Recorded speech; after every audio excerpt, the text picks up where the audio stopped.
राजाओं की गणित आखिर वो कौन सी गणित है जिसको कहते हैं सांख्यिकी।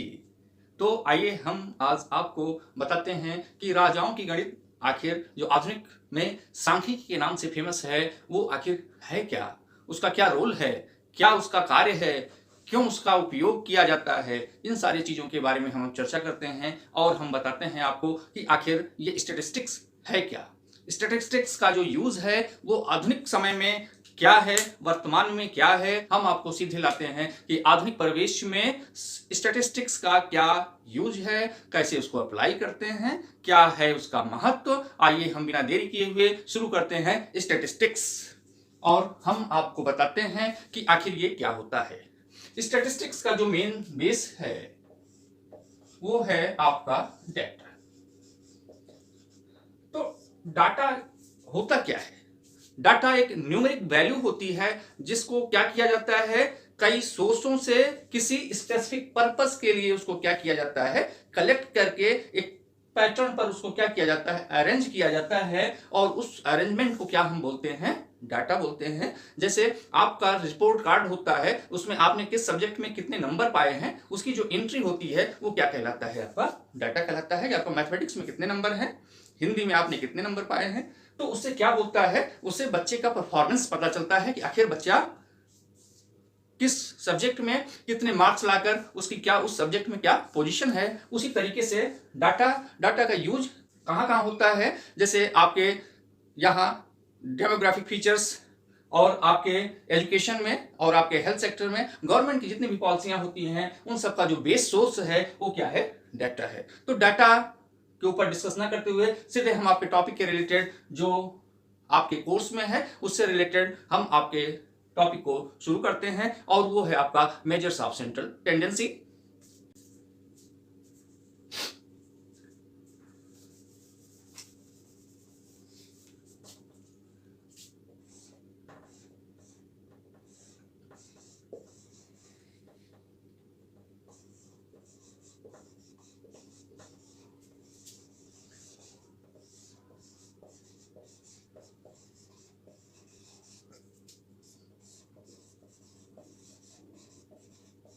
Measures of central tendency, measures of central tendency 3 parts में हम इसको डिटेल स्टडी करेंगे। फर्स्ट है आपका मीन, सेकेंड मीडियन,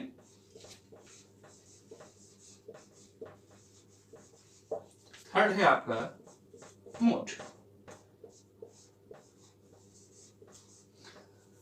तो इन 3 टॉपिक्स का हम डिटेल स्टडी करेंगे आपको। तो सबसे पहले आइए हम स्टडी करते हैं डिटेल्स में मीन क्या होता है। तो आइए मेजर्स ऑफ सेंट्रल टेंडेंसी के जो फर्स्ट टॉपिक है वो है आपका मीन। आइए हम डिस्कस करते हैं मीन क्या होता है।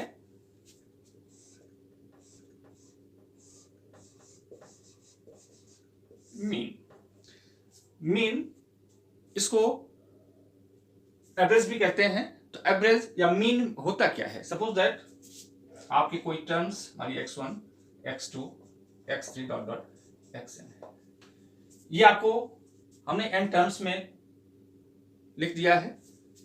यहां पर x1 x2 x3 dot dot xn क्या है, ये n डिफरेंट आपके क्या है टर्म्स है। इसका हमको क्या निकालना है, मीन निकालना है। तो इसके लिए हम सबसे पहले करते क्या है, इन जितने भी टर्म्स आपको नोन है, जितने भी टर्म्स आपको पता है, एग्जिस्ट है, आपके नॉलेज में है, उनको आप क्या करते हैं, उन सब का क्या कर लेते हैं, सम कर लेते हैं। मीन को हम किससे रिप्रेजेंट करते हैं, x बार से। करते क्या है, हमने सबको क्या किया, ऐड किया, x2 plus x3 dot dot dot, ये कहां तक हमने इसको ऐड किया है, xn तक। जितने भी टर्म्स आपको गिवन हैं उन सबको क्या करते हैं, ऐड कर लेते हैं और उसकी काउंटिंग कर लेते हैं कि कितने नंबर ऑफ टर्म्स हैं, उससे हम क्या करते हैं, इसको डिवाइड कर देते हैं। उसको आप कैपिटल एन से भी रिप्रेजेंट कर सकते हैं क्योंकि total number of terms N है, उसको कैपिटल एन भी आप दिखा सकते हैं कि एन कैपिटल एन क्या है, टोटल नंबर जितने हैं ऑफ टर्म्स उसको हमने किससे दिखा दिया है, कैपिटल एन से। तो इसको इस तरीके से भी रिप्रेजेंट किया था सिंबॉलिक फॉर्म में। इसको बोलते हैं सिग्मा। कहां से कहां तक, i इक्वल टू n, इसको हम लिखेंगे x i। आई का लिखने का मतलब है कि आई इक्वल टू अगर 1 लिखेंगे तो ये आ गया x1, आई इक्वल टू 2 लिखेंगे तो आ गया x2, आई इक्वल टू 3 लिखा तो क्या आ गया x3, और आई इक्वल टू अगर n है तो आ गया आपका xn आ गया। इसकी लिमिट कहां से कहां तक होगी, I equal to 1 to n, और ये हो गया whole divided by capital N आप लिख सकते हैं, या स्मॉल एन भी लिखा जाए। किसी किसी बुक में स्मॉल एन लिखा होता है और कहीं कहीं पर कैपिटल एन, या आप चाहे जो भी लिखें वो गलत नहीं होगा। एन का जो मीनिंग है, एन की जो मीनिंग है वो क्या है कि टोटल नंबर ऑफ टर्म्स, जो कितने टोटल नंबर हैं तो sum of all terms divided by total number of terms, वो क्या कहलाता है आपका मीन कहलाता है। तो मीन हो गया, आपके समझ में आ गया होगा, कितने टर्म्स हैं उनको क्या करते हैं ऐड कर लेते हैं, और जितने नंबर ऑफ टर्म्स हैं उससे क्या करते हैं उसको डिवाइड कर देते हैं, तो हमको क्या मिल जाता है मीन। आइए एक एग्जांपल के थ्रू हम इसको देखते हैं कि आखिर कोई न्यूमेरिकल वैल्यू है तो उससे हम इसको कैसे निकालते हैं। एक एग्जांपल देखिए, मान लीजिए कि आपके पास 3, 5, 6, 7, 8 आपके पास ये गिवन नंबर्स है, इसका आपको मीन निकालना है। तो हम सबसे पहले क्या करेंगे, मीन आपको पता है कि सिग्मा x अपॉन n है। अब सिग्मा x क्या है, सारे टर्म्स को हमने जोड़ लिया, ऐड कर दिया है, +6 +7 +8 डिवाइडेड बाई कितने नंबर ऑफ टर्म्स हैं 1 2 3 4 और 5, आपको समझ में आ रहा होगा। इसको ऐड करते हैं, 5 3 8 हो गया, 14 हो गया, और 7 21 29 डिवाइडेड बाई 5 हो गया। 5 से इसको हम क्या करते हैं डिवाइड करते हैं, 29 5 5 जा 25 4.0 5 8 जा 40, तो इसका मीन आ गया 5.8। आपके समझ में आ गया होगा कि अगर हमको कोई नंबर ऑफ सीरीज दिया गया है तो उसका मीन हम कैसे निकालते हैं, ये है उसका सरल प्रोसेस। इस तरीके की जो सीरीज आपको मिलेगी या इस तरीके के जो नंबर आपको मिलेंगे ये क्या कहलाते हैं, अनग्रुप्ड डाटा। अनग्रुप्ड का मतलब कि ये किसी लिमिट के अंदर या किसी क्लास इंटरवल के अंतर्गत नहीं है, इसको बोलते हैं हम क्या, अनग्रुप्ड डाटा। एक चीज यहां पर ध्यान देने वाली है कि अगर ये नंबर आपके 5 नंबर थे, यही नंबर मान लीजिए 10 हो जाए, यही नंबर आपके लिए मान लीजिए 20 टर्म्स में आ जाए, आप आसानी से ऐड कर लेंगे। लेकिन यही नंबर आपका मान लीजिए 35 20 50 60 या 100 तक हो जाए, तब आप क्या करेंगे, तब आपके हो सकता है ऐड करने में कहीं ना कहीं कोई दिक्कत आ जाए। तो हम ऐसी कंडीशंस में कि जब नंबर्स की क्वांटिटी जो है एक सर्टेन नंबर से ज्यादा हो जाती है, जिसको कि ऐड करने में गलती की संभावना ज्यादा होती है, तो ऐसी जगहों पर हम जिस मेथड का यूज करते हैं उसको बोलते हैं फ्रीक्वेंसी मेथड। उसमें होता क्या है, उस हर एक टर्म की फ्रीक्वेंसी निकालकर उस टर्म को हम फ्रीक्वेंसी से क्या करते हैं मल्टीप्लाई करते हैं, और इसके फार्मूले में थोड़ा सा चेंज होता है, और उसकी मदद से हम क्या करते हैं, हम मीन को कैलकुलेट करते हैं। तो आइए देखते हैं कि फ्रीक्वेंसी होने पर उसका क्या फार्मूला होता है और उसको हम कैसे सॉल्व करते हैं। तो आइए हम आपको बताते हैं कि फ्रीक्वेंसी शब्द जो आया है उसकी मीनिंग होती क्या है।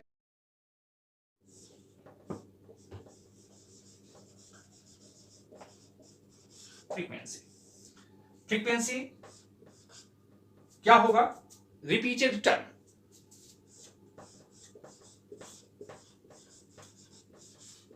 Repeated terms, many times repeated term. कोई टर्म कितनी बार रिपीट हो रहा है उसका जो नंबर होगा वही उस टर्म की क्या कहलाती है, फ्रीक्वेंसी कहलाती है। आइए हम इसको एक एग्जांपल के थ्रू देखते हैं कि आखिर फ्रीक्वेंसी होती क्या है। सपोज दैट हम कुछ एक एग्जांपल लेते हैं, 2 2 2 3 5 2 4 3 1। अब हम देखते हैं कि किसी नंबर की फ्रीक्वेंसी इसमें क्या होगी। अरेंज कर लेते हैं, 1 कितने टाइम्स आया हुआ है, इसको मान लीजिए x ले लेते हैं, यहाँ पर f हो गया उसकी फ्रीक्वेंसी। 1 कितने टाइम्स है, 1 2 1 2 3 4 3 2 टाइम्स है।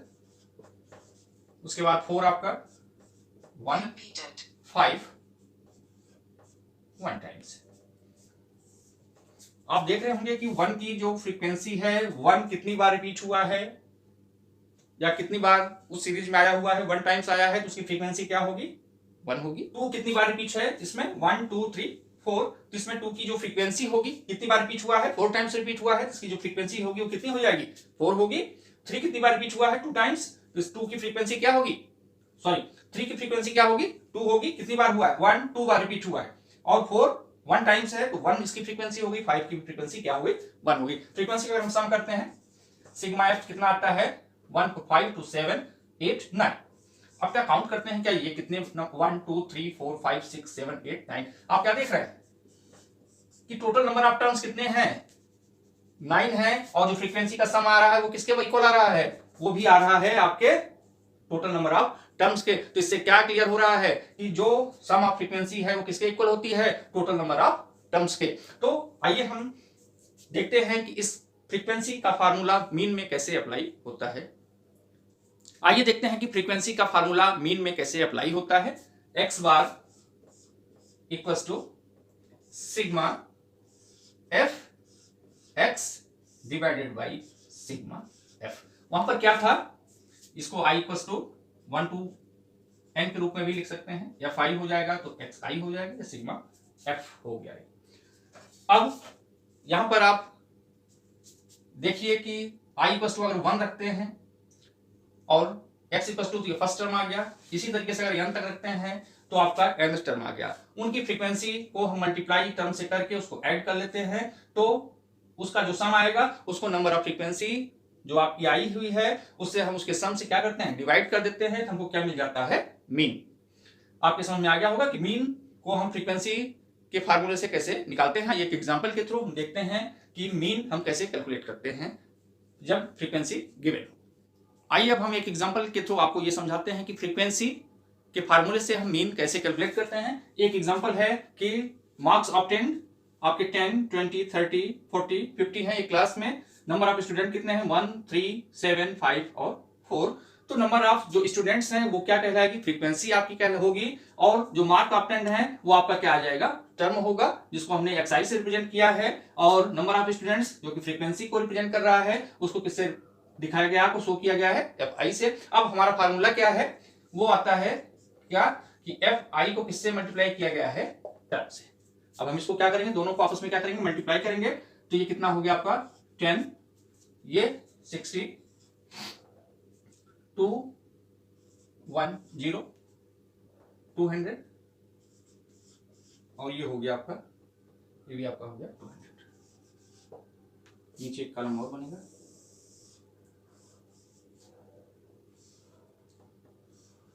यहां पर हम क्या करते हैं, इसका सम निकालते हैं फ्रीक्वेंसी का। सिग्मा एफ आई किसके इक्वल होगा, 4 7 11 16 4 20 स्टूडेंट्स आ गया। अब इसको जोड़ते हैं सिग्मा एफ आई एक्स आई, ये कितना होगा 0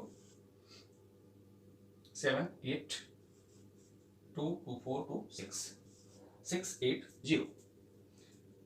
आपके समझ में आ गया होगा कि हमने इसको क्या किया है, यहां पर आपका जो टर्म है, जो नंबर ऑफ फ्रीक्वेंसी है, उससे हमने क्या किया है, इसको मल्टीप्लाई किया है। उसके बाद हमने जो फ्रीक्वेंसी है उसको क्या किया है, सम कर दिया है। उसका जो प्रोडक्ट आया है उसको भी हमने क्या किया है, सम किया है। अब इसको हम क्या करते हैं, फार्मूले पर अप्लाई करते हैं। इसका फार्मूला होता क्या है, इसका formula X bar equals to sigma F I X I divided by sigma F आई।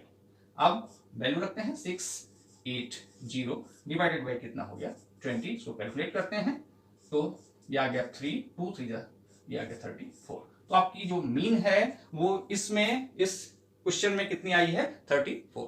आपके समझ में आ गया होगा कायदे से। यदि आपको कहीं दिक्कत होती है तो आप कमेंट के थ्रू आप इसको लिख सकते हैं, हमको यहाँ पर समझ में नहीं आया, तो आपकी उस डाउट को क्लियर किया जाएगा।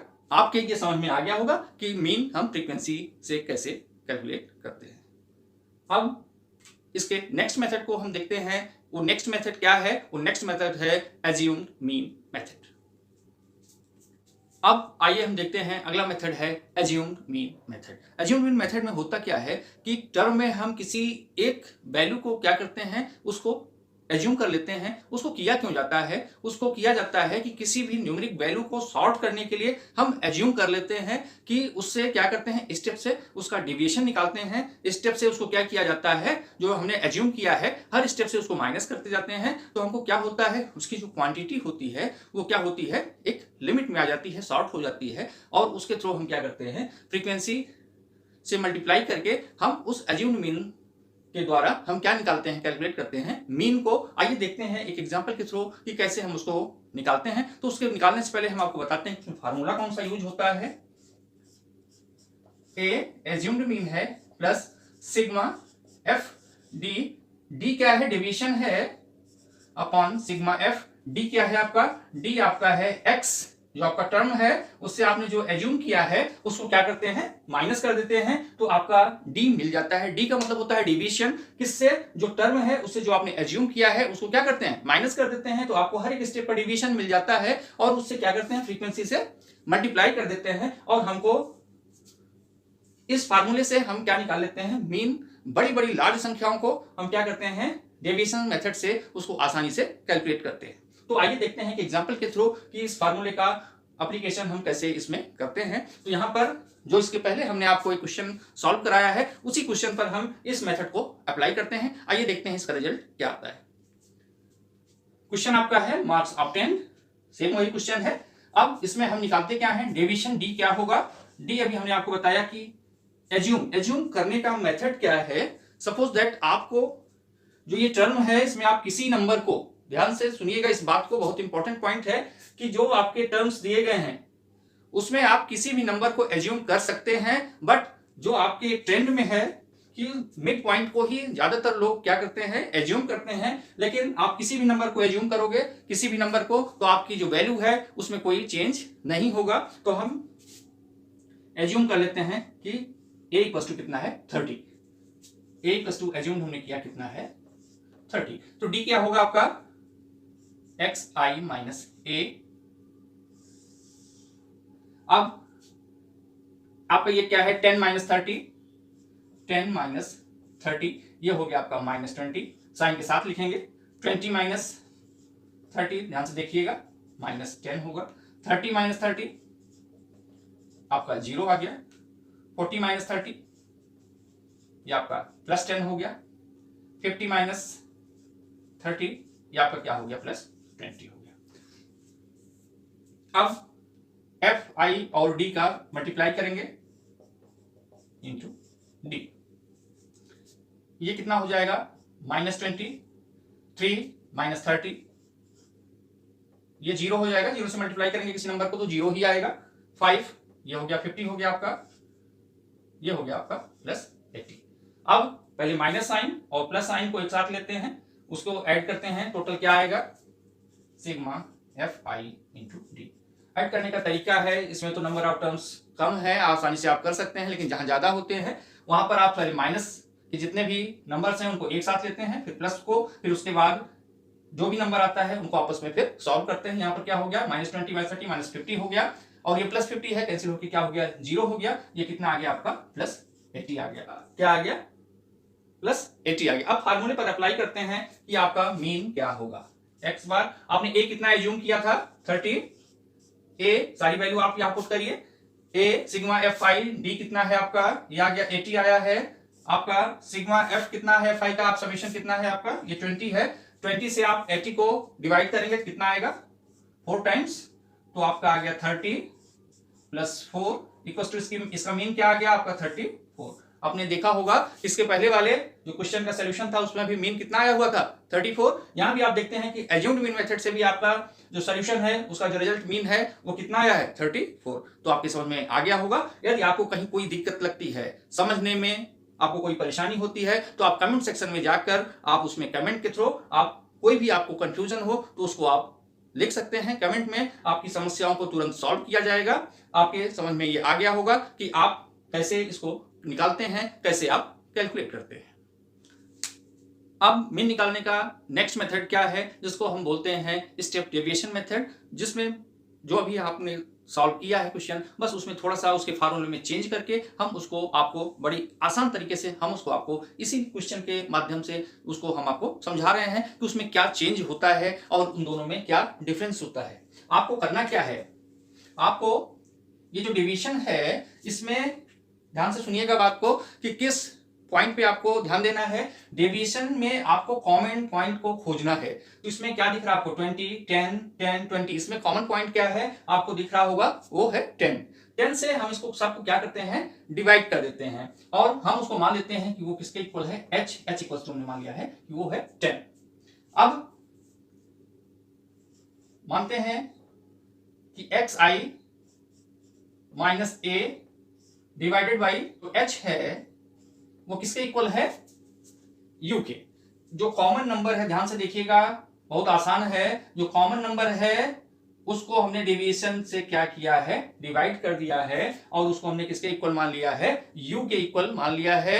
और आपको कोई चेंज नहीं करना है, तो हम इसको h इक्वल टू कितना है, 10 है, x माइनस ए आपका निकला हुआ है, आप इसको 10 से डिवाइड करते जाइए, ये हो गया आपका -2 -1, ये 0 हो गया, 1 और ये 2 हो गया। अब आपको क्या निकालना है, आपको fi इंटू यू निकालना है।